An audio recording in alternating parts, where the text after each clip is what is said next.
Esteemed speakers, delegates, distinguished guests, ladies and gentlemen. The world is fraught in an age of contests and contestations. This was brought into sharp focus at the beginning of 2025 when the US AI diffusion framework collided with the announcement of China's DeepSeek. The proclamations illustrated our intertwining supply chains and the possibilities of innovation and governance.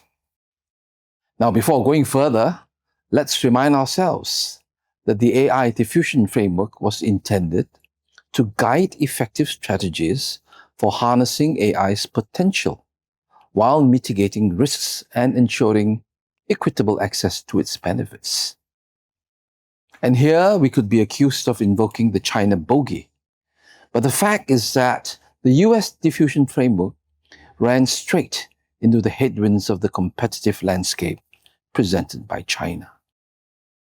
The word competition perhaps doesn't quite cut it, for we are looking at the Chinese government aggressively promoting AI through colossal investments executed in lockstep with a national strategy that is coordinated with military precision. Naturally, a strategic response to the perceived threat from China's rapid advancements in this technology sector was initiated. Understandably so, there are concerns about national security, technological leadership, and economic competitiveness. The upshot is a push to streamline regulations, encourage the development of a skilled workforce, and safeguard intellectual property, not to mention the need to strengthen the AI ecosystem while, at least in theory, addressing ethical and societal implications. However, while the diffusion framework was rescinded, as we can see, the ambitions remained undiminished. Whether such ambitions would seek domination or if it could coexist along other projects and policies. The age of AI is one constructed with ambitions, with autonomous vehicles being able to wax lyrical in between belting out operatic arias. We are standing on the cusp of digital transformation, where humanity and lines of code will be interwoven. AI will transform new organization structures. C-suites of the near present to far future would preside over a workplace consisting of both man and machine. Once our gateway to knowledge would be in books and still web pages, now our understanding of the world could be interpreted and reinterpreted by self-training algorithms, thus reshaping epistemology itself and possibly challenging the very cause of our foundation and identity with new paradigms for understanding knowledge generation. With the threat of the tyranny of the majority by a minority, or in other words, oligarchy by technology companies, could we trust platforms and such services to be arbiters of truth? What could be needed in our education systems or the ecosystem to strengthen resilience as we navigate this technology, which could introduce unfathomable harms? Yet, the future would be impossible without AI. AI-driven attacks are used by those seeking fortune or strategic advantage. Combating its pace and volume are also agentic AI to raise defenses. Meanwhile, systems, be it traffic lights, government services to telecommunications, would rely on AI to increase efficiency. AI is projected to have a US $4.8 trillion future, and thus it comes as no surprise that artificial intelligence is a catalyst for national development. But, ladies and gentlemen, if truth can be so easily distorted, we risk falling into the rabbit hole of self-induced illusions. Oh, what a tangled web we weave when first we practice to deceive. Walter Scott, he has reminded us. Confounding of truth goes hand in glove with acting dishonestly. And before we know it, we are caught in a tangled web of lies and deceit. Now, going beyond, we are tangled in concerns of future dangers, tangled in competition that determines foreign policy and international engagements, tangled in search for futures that cultivate talent while preserving jobs and identities. Which is why this forum is called Untangling the Algorithm. With AI being a ubiquitous technology, both challenges and opportunities are intertwined. It ominously looms over our futures, yet we wish to unlock its potential. Therefore, it is a task to untangle the challenges and construct policies forward. As a vital partner for Malaysia in trade and investment, from semiconductor to software companies, US firms have played a significant role in Malaysia's digital ecosystem. With increasing connectivity, there is much the forum could discuss for innovation, talent, security, or safety.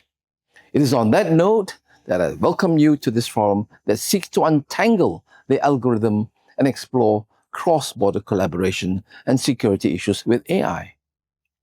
My sincere apologies for not being able to attend in person, but do anticipate the liveliest of discussions. At the outset, I had mentioned contest and contestation. And nowhere is this contestation more momentous and significant than in the area of ideas. So before I leave you to the forum, here's one last serving of food, metaphorically, for thought. René Descartes, in search of the truth, namely the holy grail for the knowledge of human existence, uttered his famous, Je pense donc je suis. I think, therefore I am, more popularly known as the cogito ergo sum. Later, the great German philosopher of the 18th century, Immanuel Kant, declared that it was David Hume who awakened him from his quote-unquote dogmatic slumber, that period of unquestioning acceptance of rationalist metaphysical principles, including, of course, his dogmatic acceptance of Descartes' cogito doctrine. And we know that it was the work of the Scottish philosopher Hume, titled A Treatise of Human Nature, that got Immanuel Kant out of his dogmatic bed. Hume's empiricism prompted Kant to formulate his critical philosophy, ultimately leading to his magnum opus, The Critique of Pure Reason, Kritik der reinen Vernunft, which is without a doubt one of the greatest works in the history of Western philosophy. How is this relevant to our discourse this morning? It is the exploration of the role of reason and mental constructs in shaping our understanding of ideas. That is pivotal in breaking barriers within the contest of ideas. Kant asserts that our experiences are filtered through the lens of mental categories. But, as in today, with the exponential proliferation of AI, LLMs, etc., are we challenging ourselves enough to critically assess how preconceived notions and societal constructs actually influence our interpretations of knowledge and reality? We could advance the view that AI, and of course along the path, deep artificial general intelligence, is able to uplift us from the limitations of human understanding and foster an intellectually robust discourse between reason and empirical evidence. This is a natural development from Kant's emphasis on autonomy in thought, where we, as individuals, must critically engage with various perspectives, thereby engendering a more inclusive and dynamic discourse. Yet, AI today is capable of expressing doubts, understanding, empathy, even creativity. At the loss of the traits that define us as human, then perhaps ambition is the differentiating factor between the Cartesian automata and our humanity. But let us not forget Macbeth's self-reminder. I have no spur to prick the sides of my intent, but only vaulting ambition, which o'erleaps itself and falls on the other. At the geopolitical level, unchecked ambition among great powers could well take us to the path of mutual destruction. Likewise, just as Icarus's overzealous quest for transcending human limitations led to catastrophic consequences, the hasty integration of AI without rigorous reflection and responsible governance could precipitate unforeseen repercussions. So we must not allow Icarus to be enamored by hubris and fly into the sun. The imperative for a balanced approach to AI cannot be overstated, one that weighs the benefits and pitfalls of our powerful technologies. We must develop AI for our common futures and for our safer societies. And we do so with eyes wide open and our cognitive senses fully in active mode. Thank you.